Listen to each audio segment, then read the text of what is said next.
বিশ্বকাপ, অলিম্পিক কিংবা অন্য কোনো বড় ক্রীড়া আসর বছরের পর বছর দেখা হয়েছে বিনোদনের মাধ্যম হিসেবে। তবে সাম্প্রতিক বেশ কয়েকটি গবেষণা বলছে বিশ্বকাপের খেলা দেখা শুধু আনন্দই দেয় না, মানসিক স্বাস্থ্যের উপরও ইতিবাচক প্রভাব ফেলতে পারে।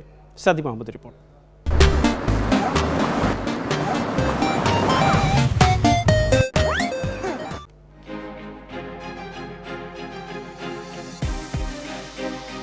প্রিয় দলের জার্সি গায়ে বন্ধু কিংবা পরিবারের সঙ্গে বড় পর্দা বা টিভির সামনে বসে বিশ্বকাপ ফুটবলের খেলা দেখা অন্যরকম এক অনুভূতি।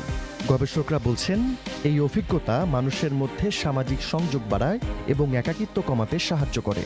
সাম্প্রতিক বেশ কিছু গবেষণায় এমন তথ্যই উঠে এসেছে।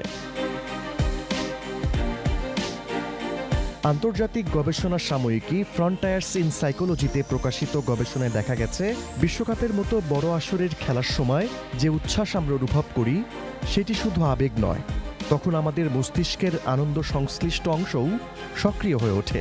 ফলে খেলা দেখা হতে পারে মানসিক সুস্থতা ও সামাজিক সংযোগ বাড়ানোর একটি কার্যকর মাধ্যম। খেলা চলার সময় মাঠের খেলোয়াড়দের আমরা শুধু অনুসরণই করি না, আবেগের দিক থেকেও দলের সঙ্গে যুক্ত হয়ে যাই।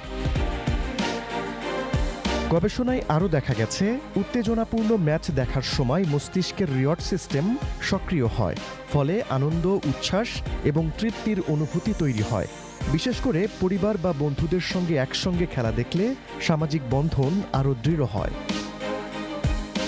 তবে গবেষকরা সতর্কও করেছেন, বলছেন অতিরিক্ত আবেগ, হতাশা বা টেনশন নেতিবাচক প্রভাব ফেলতে পারে। বিশেষ করে গুরুত্বপূর্ণ ম্যাচের সময় অতিরিক্ত মানসিক চাপ হৃদরোগীদের জন্য ঝুঁকিপূর্ণ হতে পারে। তাই বিশেষজ্ঞদের পরামর্শ, বিশ্বকাপের খেলাকে উপভোগ করতে হবে ভারসাম্য বজায় রেখে। জয় পরাজয়ের বাইরে গিয়ে খেলার আনন্দ এবং সামাজিক অভিজ্ঞতাকে গুরুত্ব দিতে হবে।